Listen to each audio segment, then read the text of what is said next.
Aujourd'hui, c'est le dimanche des Rameaux. Les croyants du monde entier vont se rassembler et vont proclamer Hosanna. Aujourd'hui, nous déclarons Jésus est roi. Nous disons c'est là maintenant parce que nous savons que Jésus est le Fils de Dieu. Nous savons maintenant que Jésus allait mourir sur la croix et que 3 jours plus tard, il allait ressusciter des morts.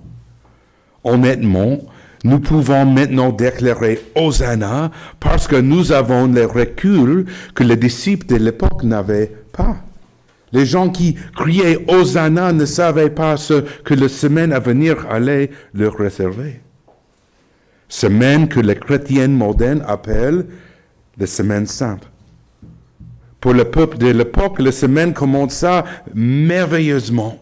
Le public voyait maintenant vraiment Jésus pour qui il hantait.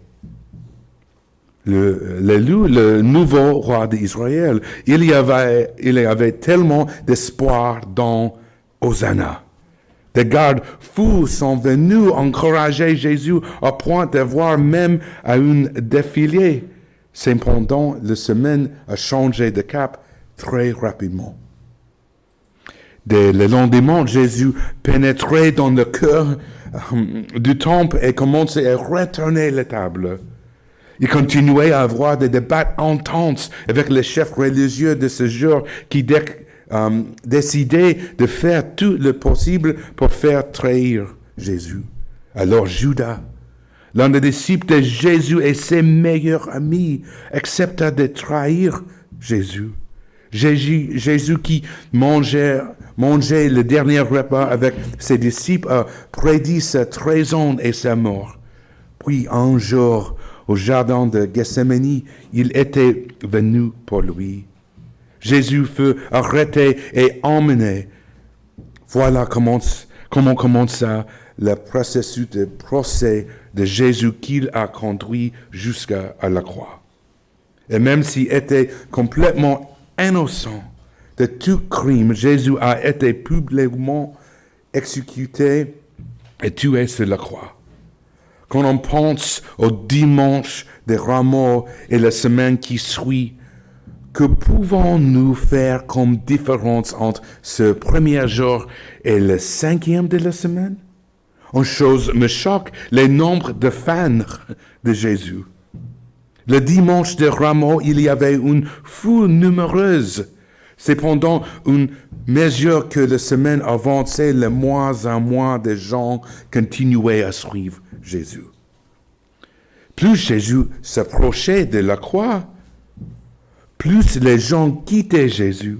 Bon nombre de ceux qui criaient Hosanna criaient ensuite crucifie-le. À la fin de la semaine, lorsque Jésus fut pendu à la croix, il était presque seul.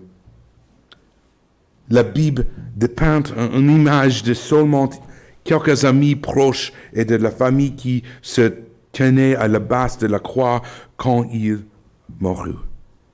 Même Pierre, l'un de ses plus proches amis, renie Jésus 3 fois en public. Pierre et beaucoup d'autres n'avaient pas suivi Jésus jusqu'à la croix. Mais pourquoi? Pourquoi? Tout simplement parce que suivre Jésus est difficile. C'est difficile, c'est là à tout coûter à Jésus. Rien sur la croix n'a été facile pour Jésus. Bien sûr, le pardon qu'il offre à la croix est gratuit pour nous. Cependant, pour vraiment suivre Jésus, il nous appelle à ramasser notre croix et à le suivre. Il nous appelle à mourir nous-mêmes. Donc, le titre pour aujourd'hui est le coût de notre croix, le coût de notre croix. Donc, aujourd'hui, notre passage de l'Écriture n'est pas l'histoire de dimanche des Rameaux.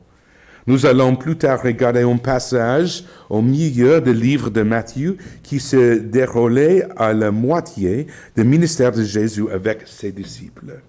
Ce moment est le point pivot de son ministère. À partir de ce moment, la posture et le ton du ministère de Jésus changent.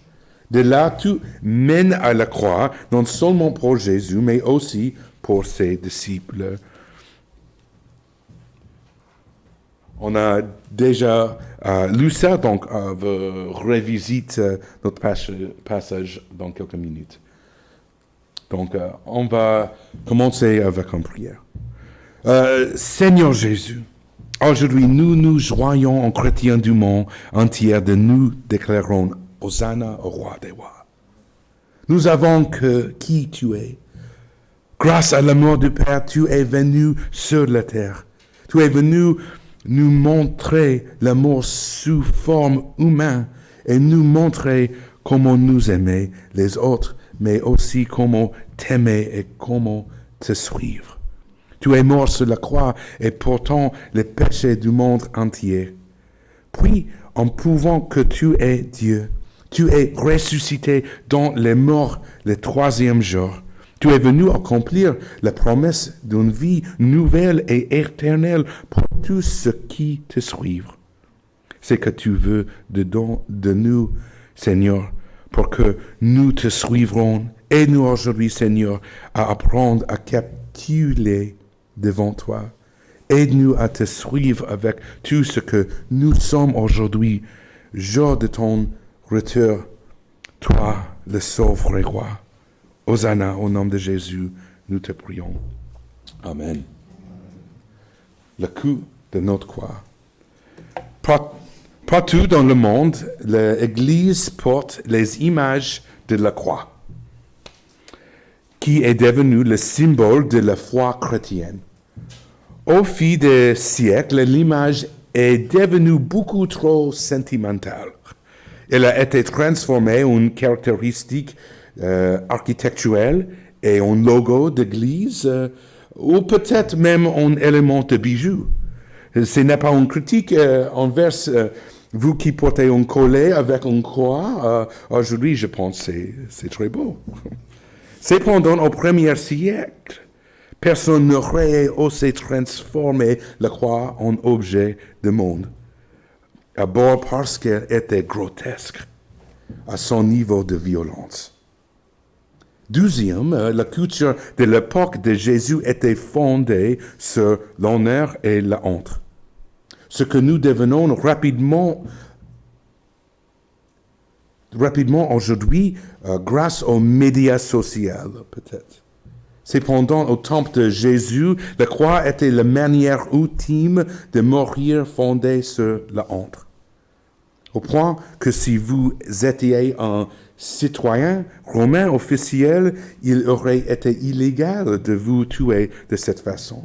Souvent, la croix était réservée au prix de la société. Peut-être un esclave, un traître ou un ennemi.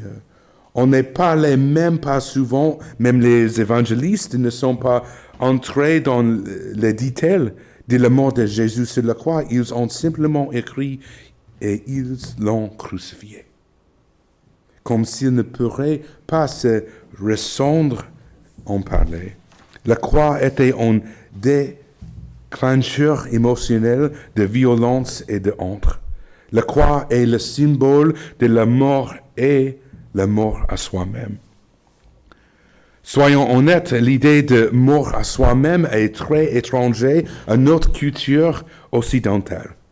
Nous avons été élevés sur des idées comme le cœur veut ce que le cœur veut. Être fidèle à soi-même et dire la vérité.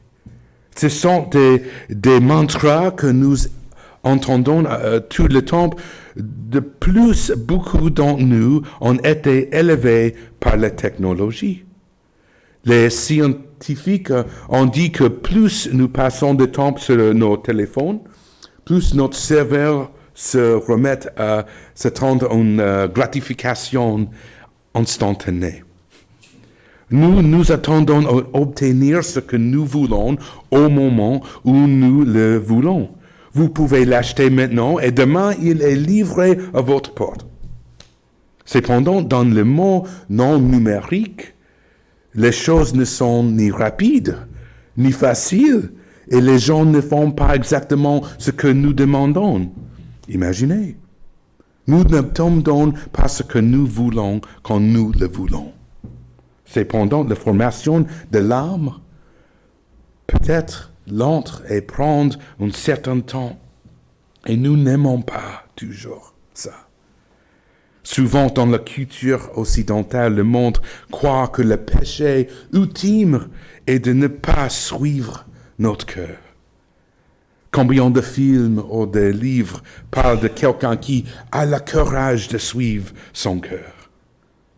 Dans ce genre de culture, l'idée de mort à soi-même semble au mieux bizarre et au pire dangereuse. Tout comme dans un temps antérieur, on pensait qu'il ne convenait jamais de nier Dieu. Maintenant, il semble jamais juste de se renier. Nous pensons que nous sommes nous-mêmes le nouvel Dieu. Pour les chrétiens modernes vivant dans une culture occidentale, nous nous sommes habitués à l'idée de Jésus mourant pour nous. Mais beaucoup d'entre nous ne peuvent toujours pas comprendre l'idée de nous mourons avec Jésus. Aujourd'hui, dans la culture Uber Eats, instantanée, avec notre culture thérapeutique où tout est en réalisation de soi, que signifie l'image ancienne et violente de la croix pour votre vie et pour la mienne? Regardons le texte ligne par ligne et commencez par le verset 21. Si rapidement un peu de contexte. Si à ce moment, Pierre et les autres disciples ont réalisé que Jésus est plus qu'un autre rabbi ou même un prophète, il est le Messie et le Fils de Dieu vivant. Ce passage vient après cette réalisation. Alors mettez-vous dans les chaussures de Pierre pendant une minute. Si vous êtes un juif, si vous êtes un juif du premier siècle qui vient de réaliser que le vrai Messie est arrivé, vous commencez à penser à ce qui doit arriver ensuite. Vous supposez que vous devez vous débarrasser de tout faux Messie ou des autres dirigeants à Jérusalem et dans le monde. Nous devons nous débarrasser de César et l'Empire romain et se débarrasser du roi Hérode à Jérusalem. Vous devez vous débarrasser des chefs religieux corrompus de l'époque. Donc, la façon dont vous faites, c'est simple, vous marchez à Jérusalem, vous rassemblez une armée, vous lancez une attaque surprise sur la garnison romaine à Jérusalem, vous prenez le temple, vous tuez toute opposition, vous installez alors Jésus comme le Messie et faites confiance à Dieu pour ce qui arrivera plus tard avec Rome. Cependant, ce que Jésus a en tête est exactement le contraire de ce que les disciples attendent de la suite. Verset 21. De ce moment, Jésus commença à montrer à ses disciples qu'ils devaient aller à Jérusalem. Beaucoup souffrirent de la part des anciens, des chefs des prêtres et des spécialistes de le roi, être mis à mort en ressuscité le troisième jour. Si vous êtes Pierre et que vous entendez cela, vous dites « Excusez-moi, Jésus, ce n'est pas juste ». Comme je l'ai mentionné précédemment, ce passage est un changement dans l'histoire de Jésus. C'est un changement de Galilée à Jérusalem. En outre, c'est un changement où Jésus passait d'enseignant de foule à enseignant maintenant de 12 disciples. Il enseigne à ces derniers quel type de Messie il est. Jésus leur montre que son plan n'est pas de tuer, mais d'être tué. Non pas pour conquérir et prendre la vie, mais pour donner sa vie dans le mur sacrificiel. Pour Pierre et les disciples, un Messie crucifié n'avait tout simplement pas de sens. C'est comme si on disait un vainqueur vaincu. Pierre ne tient pas compte de cela et dit dans le verset suivant, verset 22, alors Pierre le prit à part, se mit à le répondre en disant que Dieu t'en garde, Seigneur, cela n'arrivera pas. Le langage de Pierre ici est très fort. Jamais. Pour Pierre, c'est incompréhensible. Il n'y a pas moyen. Dieu ne laisserait jamais cela arriver au Messie. Ce n'est pas seulement parce que Pierre est sincère. Pierre a un intérêt direct à ce que Jésus ne souffre pas. Tout comme nous l'aurions fait si nous étions à sa place. Si vous étiez Pierre et que vous suiviez Jésus comme le Messie à Jérusalem pour être couronné, roi du monde, si vous aviez de la chance, Jésus vous donnerait peut-être un poste important au sein de son nouveau gouvernement. Ce pourrait être formidable, mais ce pourrait être tout le contraire aussi. Si vous suiviez Jésus à Jérusalem et qu'il était mis à mort par l'Empire, vous aviez une grande chance de mourir aussi. Vous pouvez voir pourquoi la réaction de Pierre et ainsi Jésus répondre, verset 23. Mais Jésus se retourna et dit à Pierre, « Arrière, Satan, tu es un piège pour moi, car tes pensées ne sont pas les pensées de Dieu, mais celles des hommes. » Wow! C'est fort, c'est chaud. Pourquoi dis-tu cela comme ça, Jésus? Ceci est peut-être aux têtes de la liste de choses que vous ne voulez pas entendre à Jésus vous dire. Dernière-moi, Satan. Dernière-moi, c'est à dire que le bon endroit pour un apprenti est derrière. Le rabbi, le suivant, pas devant. C'est en fait une façon gracieuse de dire, Pierre, tu n'es pas à ta place. Mais aussi, de cette manière, tu te tiens entre moi à l'appel de Dieu sur ma vie. Il y a des gens qui se tiendront entre vous et l'appel de Dieu sur votre vie.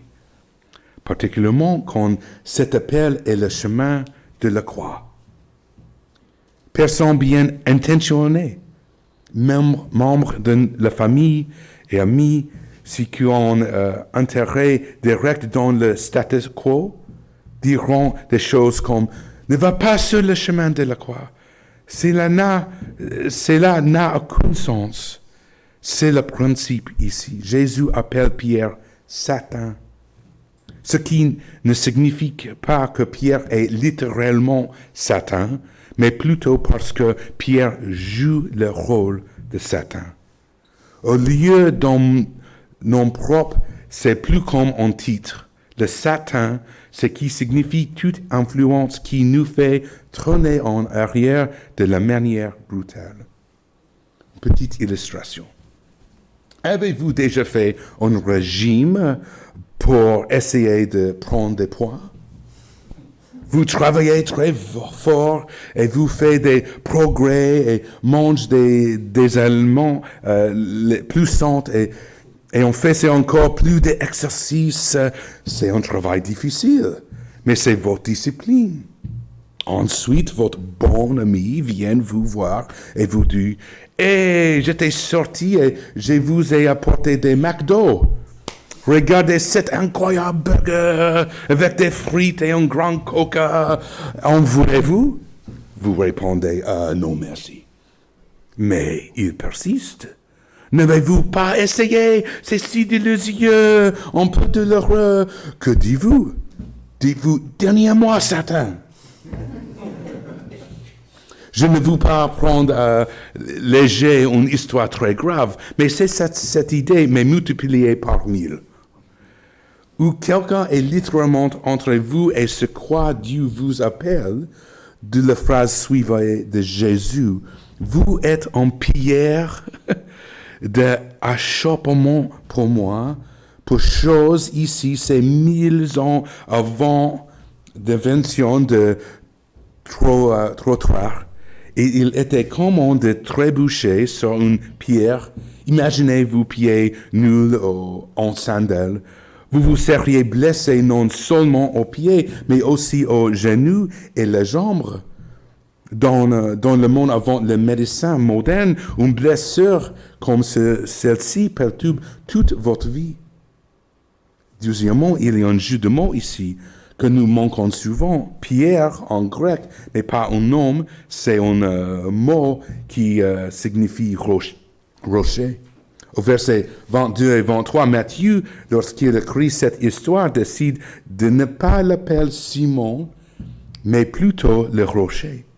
Pierre, le rocher, est devenu une pierre d'achoppement. La fondation de l'Église est devenue un risque de voyage. Il y a ici une leçon très importante pour nous tous. Jésus enseigne que même ses meilleurs disciples et les chefs les plus influents des églises peuvent s'égarer. Nous sommes tous humains. Comme Pierre, nous pouvons déclarer que Jésus est le Messie. Nous pouvons avoir une théologie et une sainte doctrine. Nous pouvons prêcher l'Évangile nuit et jour.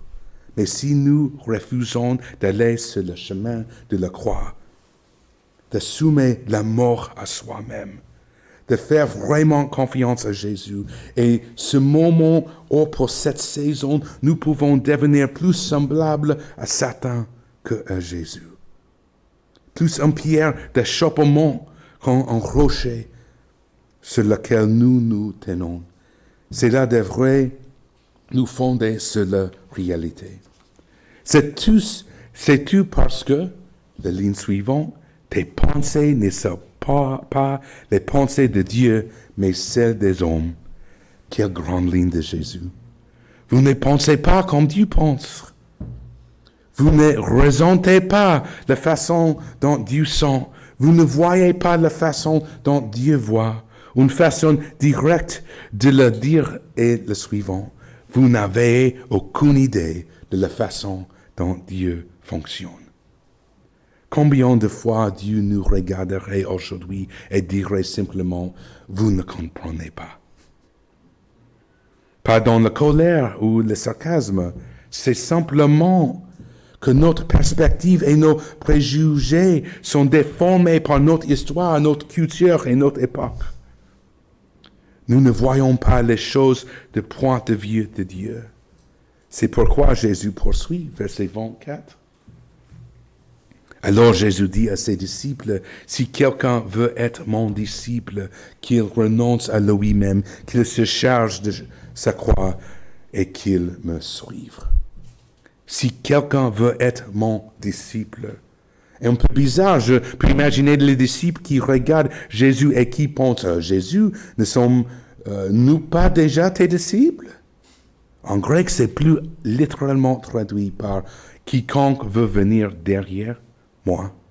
C'est une figure de langage parmi les Hébreux des premiers siècles. À quiconque veut devenir un apprenti derrière un rabbi, vous suivrez littéralement un rabbi tous les jours. Mais voyez-vous, c'est un jeu de mots plutôt. Il a dit à Pierre, derrière moi. Maintenant, il parle à Pierre et aux deux autres et dit, quiconque veut se ranger derrière moi. L'idée est que nous, en tant que disciples de Jésus, devons constamment surveiller notre cœur, nous investir et faire vraiment attention à notre position sur Jésus. Sommes-nous derrière lui? La place d'apprenti est derrière le rabbi. Ou essayons-nous d'entrer devant? Suivons-nous Jésus ou essayons-nous d'emmener Jésus à nous suivre? Nous devons suivre quotidiennement notre cœur et notre position envers Jésus. Nous sommes tous comme Pierre. Nous avons tous tendance à nous écarter de notre position. Nous essayons tous de prendre de l'avance. Nous laissons tout le mal entrer dans notre cœur de temps à autre. C'est là Jésus a une invitation très simple. Si vous voulez me suivre, il y a 3 exigences non négociables. Vous devrez 1. Renoncer à vous-même. 2. Prenez votre croix. 3. Suivez-moi. Justement sur chacun. La première, renoncez à vous-même. Que veut-il dire? Je ne pense pas qu'il veut dire que vous devez nier votre personnalité. Introverti, extraverti, que même le désir de votre cœur. Non, Paul a écrit plus tard dans le Nouveau Testament au sujet de cette idée de soi, et Paul utilise le langage de chair, la chair. Notre poussant animaliste de base pour la satisfaction de soi concernant notre désir de plaisir et notre besoin de contrôle. Nous nous penchons sur l'idée de ce « je le veux » et « je le veux maintenant », au lieu d'être attrivé vers le mort. Paul écrit dans Galates 20, chapitre 2, verset 20, il écrit « J'ai été crucifié avec Christ. Ce n'est plus moi que vis, c'est Christ qui vit en moi. Et ce que je vis maintenant dans mon cœur, je le vis dans la foi au Fils de Dieu que m'a aimé ce qui s'est donné lui-même pour moi. » Il est clair que Paul respire encore et vit quand il écrit ceci. Alors, quelle partie de Paul a été crucifiée? Il a crucifié la chair avec ses passions et ses désirs, ces choses qui sont dehors et de l'Esprit de Dieu en vous. Cette chair est ce que nous devons crucifier, mettre à mort, laisser aller. Après Jésus, exigence numéro 1, renoncez à vous-même. Le deuxième, prenez votre croix. Ne voyez pas cela comme une autre façon de dire renoncier à vous-même. C'est pas la même chose. Cette expression est à prendre un sens littéral avant de la prendre un sens métaphorique. Au moment où Jésus dit cela à ses disciples, sa première signification est littérale, à savoir être disposé d'aller publiquement avec votre apprentissage de Jésus et en conséquence, vous serez probablement tué aux mains de l'Empire romain. Si vous connaissez l'histoire de l'Église, c'est exactement ce qui s'est passé. Tous sauf un des 12 ont été tués, beaucoup d'entre eux ont été crucifiés. La légende dit que Pierre a été crucifié à l'envers. La seconde signification est le sens métaphorique. Pour des millions de disciples de Jésus aujourd'hui, nous ne mourrons probablement pas sur une croix pour notre foi. Bien que nous ayons appris il y a quelques semaines que dans le monde, 16 chrétiens sont tués chaque jour pour leur foi. Cependant, à l'avenir, la plupart d'entre nous devront assumer une stigmatisation sociale et même la honte dans notre culture moderne. Je connais beaucoup de chrétiens qui ont perdu les promotions parce qu'ils refusent de mentir, de tricher et de voler. Nous devrons tous, à un certain niveau, prendre la croix de la mort à soi-même. Et 3, suivez-moi. Le but d'un apprenti était de suivre votre rabbi. D'être avec votre rabbi et de prendre de votre rabbi et avec le temps devenir comme votre rabbi. Ensuite, de faire ce qu'il fait, c'est ce qui, dans l'esprit de Jésus, rend la mort à soi-même et la croix plus que la peine. Vis avec Jésus. Vis avec Jésus. Vis à sa présence amour, joie et paix, le Père, le Fils et le Saint-Esprit. La vie avec Dieu dans le royaume est ce qui fait de la mort à soi-même et de la croix non seulement une possibilité, mais une véritable réalité joyeuse. Peut-être êtes-vous sceptique à le regard de cette possibilité. Eh bien, Jésus anticipe votre scepticisme, versets 25 et 26. Et en fait, celui qui voudra sauver à sa vie le perdra, mais celui qui le perdra à cause de moi retrouvera. Que servira-t-il à un homme de gagner le monde entier s'il perd son âme? Ou que pourra donner un homme en échange de son âme? Le mot âme ou vie signifie plus que votre vie est au sens biologique. Il concerne davantage votre vie au sens le plus profond. Jésus dit, vous le perdrez et le trouverez. Il ne devrait pas le trouver et pourrait le trouver. Ce n'est pas un commandement. Ce n'est pas une règle à suivre. C'est une déclaration sur la réalité. Pour Jésus, c'est juste la façon dont la vie et l'âme sont. Nous avons deux choix. Renier Jésus et nous suivre ou suivre Jésus et nous renier. Si nous étions honnêtes, à un moment donné de la journée, vous et moi pourrions être pour nous-mêmes ou pour Jésus. Je pense que Jésus veut que chaque d'entre nous fasse un travail de recherche d'âme. Provoquez votre cœur d'une manière gracieuse et aimable. Demandez, où suis-je avec Jésus? Où suis-je avec Jésus? Option A, renier Jésus et suivre nous-mêmes.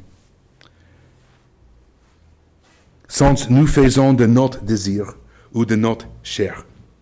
L'autorité et la motivation ultime derrière notre vie, notre prise de décision et nos relations, alors nous finirons insatisfaits. Le désir ne satisfait pas. Nous devenons en tension avec notre propre esprit et notre propre cœur. Le désir est tout ce que nous avons parce que nous n'avons pas Dieu. Donc, nous devons obtenir ce que nous voulons pour être heureux. Ensuite, nous devenons un esclave à vouloir. Nous devons faire ce que nous voulons, que ce soit bon pour nous ou non. Option B. Renier soi-même et suivre Jésus. B. Au cours de notre vie à faire le choix, nous finissons de plus et plus satisfaits parce que nous avons Jésus. Nous avons Jésus et tout le reste est bonus. Nous sommes plus reconnaissants, plus contents et plus en paix que jamais auparavant. Nous nous intégrons à Dieu de plus en paix avec qui nous sommes. Nous devenons plus motivés par l'amour. Nous sommes libres de la domination du besoin. Nous ne devons plus obtenir ce que nous voulons pour être heureux. Mais ironiquement, nous sommes plus heureux que jamais. Les gens que je connais sont les plus joyeux, les plus reconnaissants et jouissent de la vie ordinaire. Sont aussi ironiquement les gens qui rejettent le message mondial « Suivez votre cœur et soyez fidèles à vous-même ». Au lieu de cela, ils embrassent le chemin de la croix et embrassent la mort à soi-même. Ce sont les gens les plus heureux que je connaisse. Le point de vue de Jésus est simple. Si vous reniez Jésus et que vous vous suiviez, vous deviendrez insatisfait et asservi par le besoin. C'est ce qu'ils entendent par perdre son âme. Peut-être connaissez-vous quelqu'un qui a des difficultés ou une tragédie et qui dit « ma vie est finie ». j'ai tout perdu ou il ne me reste plus rien à vivre. Nous devons faire preuve de compassion envers les gens qui traversent des moments difficiles. Mais ces difficultés sont la fin de tout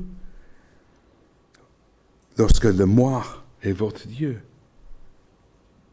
D'autre part, si vous vous reniez et suivez Jésus, vous finissiez satisfait, intégré, motivé par l'amour et libre de la domination du besoin.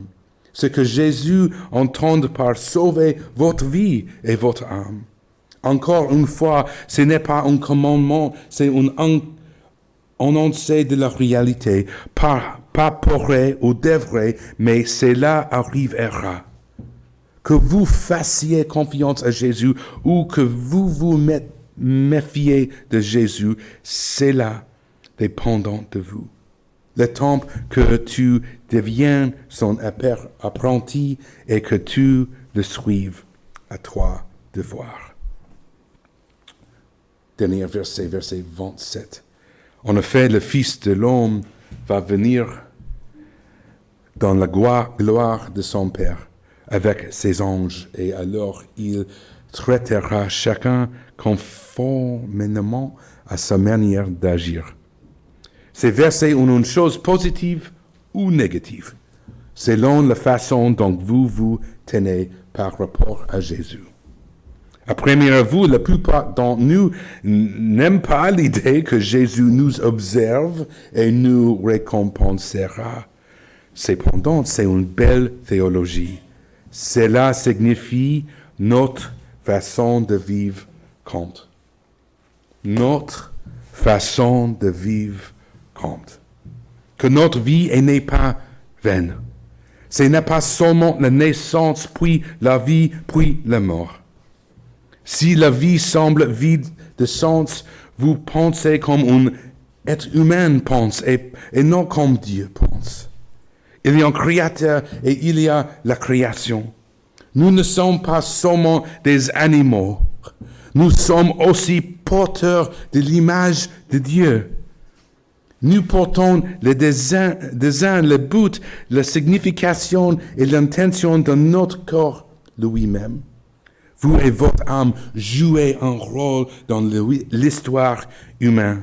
Il y a un but final, une belle conclusion vers laquelle nous nous dirigeons tous avec Jésus.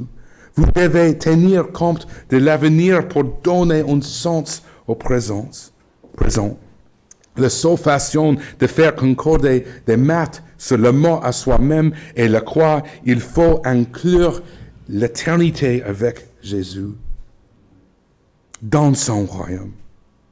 Dans la vision matérielle du monde de Darwin, il y a mort et rien d'autre. Mais dans la vision de Jésus du monde, la mort est suivie par la résurrection. Dans la vision de Jésus du monde, la mort à soi-même est un sens parfait, car ce n'est que le début de la vie éternelle avec Jésus pour toujours. Dietrich Bonhoeffer, il a écrit une citation. Quand le Christ appelle un homme, il l'invite à venir et à mourir. Quand le Christ appelle un homme, il l'invite à venir et à mourir. Quand la première étape de notre cheminement spirituel est d'embrasser un style de vie de mort à soi-même.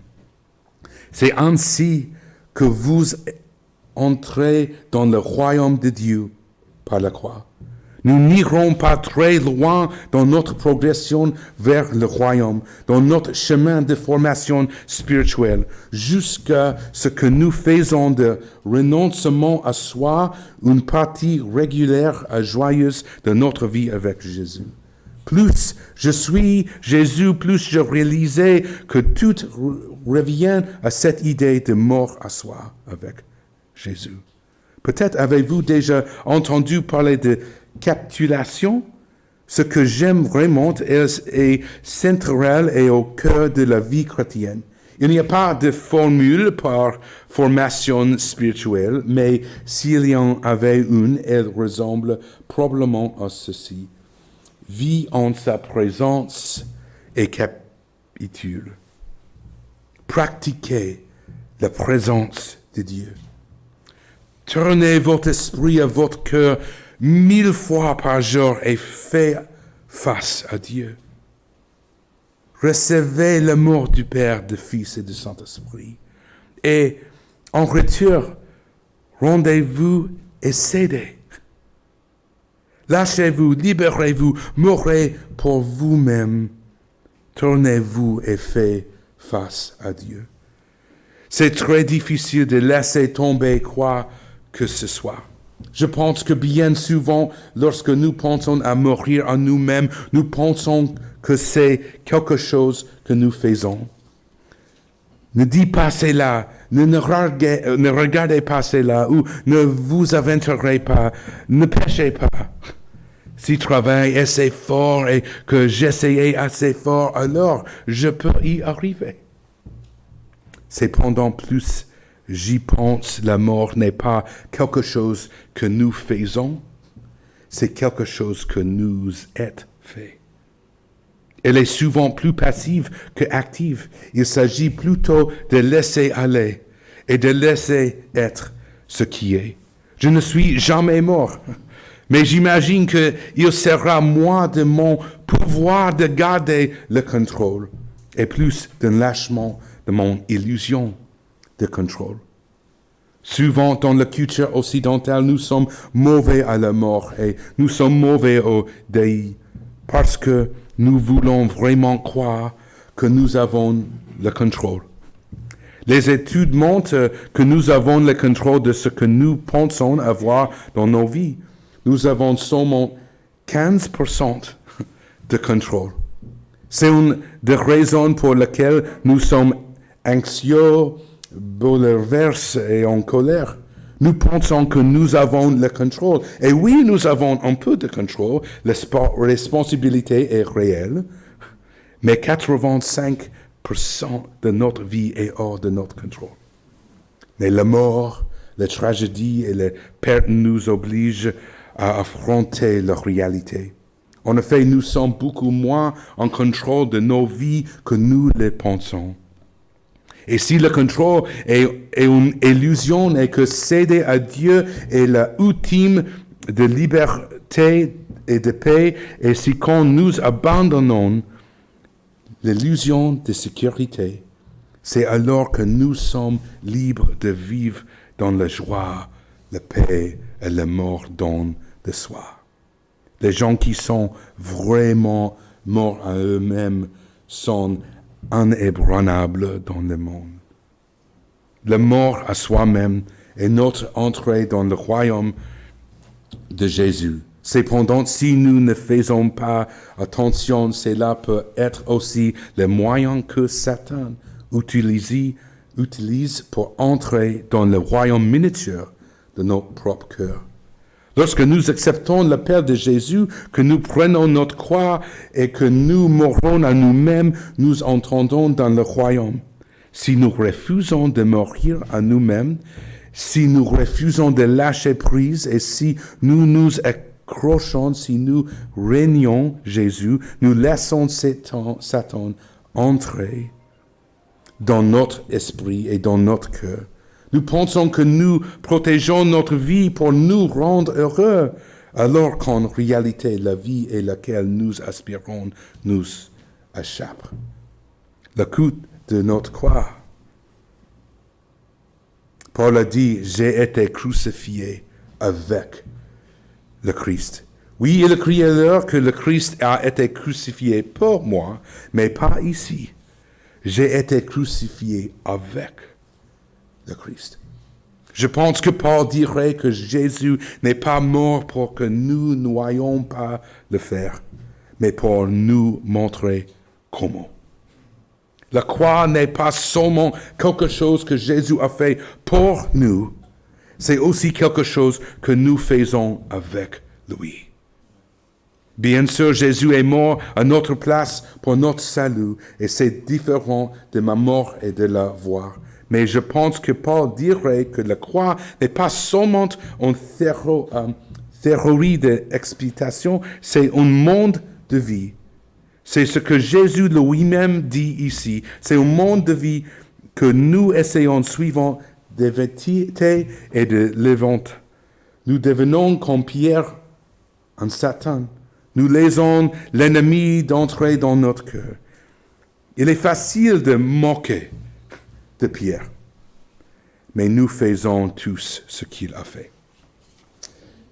Je voudrais inviter les musiciens à venir et avec conclusion, je vais partager une petite illustration.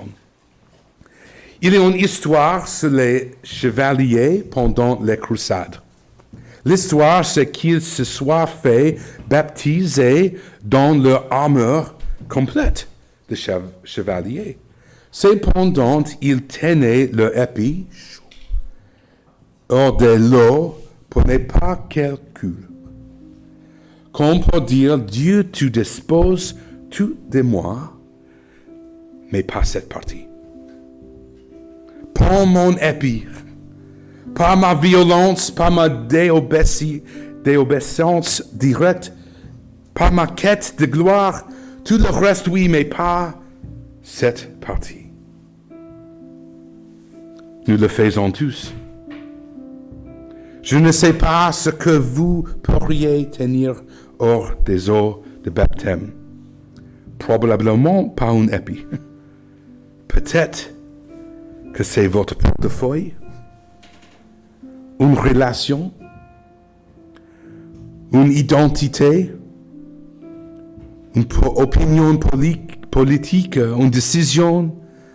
Vous remplissez le vide, ou mieux encore, demandez à Dieu de vous montrer. Pour la plupart d'entre nous, il y a encore une liste de choses qui sont encore au-dessus de l'eau. En conséquence, ils sont dehors de la vie du royaume. Prends sa croix. C'est le laisser partir. Allez pleinement sur les eaux du baptême. Et pas se noyer, mais reviens dans une toute nouvelle vie. Je pense que tout revient à céder. Chaque jour, nous nous tournons vers Dieu. C'est pas ma volonté, mais la vôtre. Dieu, je reçois votre royaume et je laisse mon royaume partir. Je ne sais pas à quoi cela ressemble pour vous, mais c'est la voix de Jésus. Prions. Jésus, merci pour ta croix. Par la croix, tu nous fais don du pardon. Mais la croix agit aussi notre repentir. Alors que nous nous étions à prendre notre croix, alors que nous pratiquons à mourir à nous-mêmes. Donnez-nous une posture de repentance. Qu'est-ce qui nous empêchait de vous suivre de près? Qu'est-ce qui nous empêche d'être plus comme vous? Seigneur, veuillez nous le réveiller maintenant. Jésus se révèle à nous maintenant. Disciples du Christ, je vous invite à vous repentir devant le Seigneur maintenant. Dans votre cœur, dans votre siège, priez-le. Parlez-lui. Laissez tomber. Soyez précis quand vous priez. Cédez à Jésus. Cédez à Jésus.